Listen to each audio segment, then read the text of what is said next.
جب کوئی شخص فوت ہو جاتا ہے تو اس کے اعمال کا سلسلہ ختم ہو جاتا ہے۔ جب آپ تھے تو آپ نماز بھی پڑھتے تھے اور آپ کے نامہ اعمال میں اس کا ثواب درج ہوتا تھا۔ اب آپ چلے گئے دنیا سے تو نمازوں کا سلسلہ ختم ہو گیا۔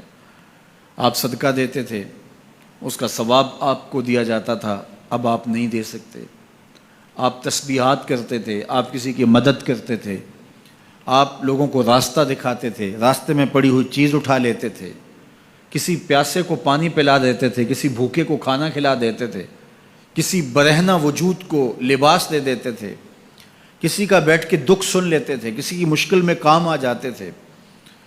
آپ حج کرتے تھے، آپ عمرے کرتے تھے، آپ قرآن مجید کی تلاوت کرتے تھے۔ یہ کتنے اعمال خیر تھے جو آپ بجا لاتے تھے، لیکن جب موت آئی تو یہ سب کچھ ختم ہو گیا۔ الا من ثلاثہ، لیکن 3 اعمال کا ثواب ہے جو اس کے نامہ اعمال میں درج ہوتا رہتا ہے۔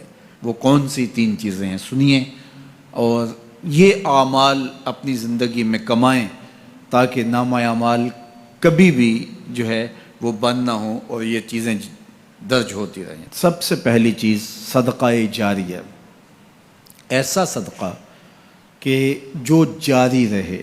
آپ نے مسجد تعمیر کروا دی، جب تک وہ مسجد موجود رہے گی اور لوگ اس مسجد کے اندر نماز پڑھتے رہیں گے، ان کی پیشانیاں سجدہ ریز ہوتی رہیں گی، تو نماز پڑھنے والوں کو تو ثواب ملتا ہی رہے گا، جنہوں نے مسجد تعمیر کروائی ان کے نامہ اعمال کے اندر بھی ثواب درج ہوتا رہے گا۔ صدقہ جاری، مدرسہ تعمیر کروا دیا، آپ نے کوئی ہاسپٹل بنوا دیا، آپ نے انسانی ضرورت کے لیے پانی کا کنواں کھدوا دیا، اور کوئی اور ایسی چیز کہ جو آپ کے بعد بھی جس کا فیض لوگوں تک پہنچتا رہے، وہ فیض رساں چیز جب تک موجود رہے گی اور اس کا فیض لوگوں تک پہنچتا رہے گا تو نامہ اعمال میں ثواب درج ہوتا رہے گا۔ دوسری بات، او علم ينتفع به، یا علم جس سے لوگوں کو نفع پہنچتا ہے۔ یہ ایک ایسا کھاتا ہے جو کبھی بھی بند نہیں ہوتا۔ آج میں اگر حضور علیہ السلام کے فرامین آپ کے سامنے رکھ رہا ہوں اور آپ اس کو سن رہے ہیں، اور اللہ توفیق عمل بھی نصیب فرمائے، تو مجھے بتائیے، مجھے تو اس کا ثواب ہو ہی رہا ہے۔ اب جس استاد نے مجھے پڑھایا ہے اور یہ سکھایا ہے، یہ جتنے لوگ سن رہے ہیں سب کا ثواب میرے استاد کے نامہ اعمال میں درج ہو رہا ہے، اور میرے جیسے اور بھی شاگرد ان استادوں کے جو اگر یہ کام کر رہے ہیں تو ان کا ثواب بھی استاد کے کھاتے میں درج۔ اب اس کا ثواب پھر ان کے استاد کے کھاتے میں درج، اور پھر ہمارے استادوں کے جتنے بھی ہم سبق تھے سب کا ثواب ان استادوں کے کھاتے میں درج، اور پھر ان کے کھاتے میں، اور یہ چلتے چلتے حضرت ابو ہریرہ کے کھاتے میں چلا گیا، اور پھر ان کا ثواب رسول کریم کے کھاتے میں گیا۔ اللہ اکبر۔ تو بات کر رہا تھا کہ اس طرح کھاتے بڑھتے چلے جاتے ہیں اور نامہ اعمال میں ثواب درج ہوتا چلا جاتا ہے۔ او علم ينتفع به، ایسا علم جو نفع دیتا ہے۔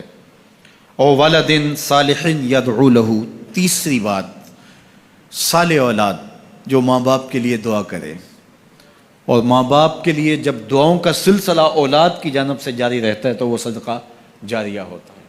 صالح اولاد ماں باپ کے لیے کبھی بھی دعا ترک نہیں کرتی۔ اولاد صالح تبھی ہوگی کہ وہ 5 گانا نمازی ہوگی، اور 5 گانا نمازی اولاد اہتمام سے دعا نہیں بھی کر پائے گی تو دن میں کتنی مرتبہ کہے گی ربنا اغفر لی ولوالدی، اے اللہ مجھے بھی بخش دے، میرے ماں باپ کو بھی۔ ایک شخص کے 2 بیٹے ہیں، 3 بیٹیاں ہیں، 3 بیٹے ہیں، 4 بیٹیاں ہیں، اور وہ نمازی ہیں، اور روز کہتے ہیں ربنا اغفر لی ولوالدی۔ یار کبھی تو کوئی لمحہ ایسا ہوتا ہے جب تار جڑی ہوئی ہوتی ہے، کبھی تو لمحہ ایسا ہوتا ہے جب بالکل خلوص کا رشتہ مضبوط ہوتا ہے، کبھی تو لمحہ ایسا ہوتا ہے جب رقت تاری ہوتی ہے۔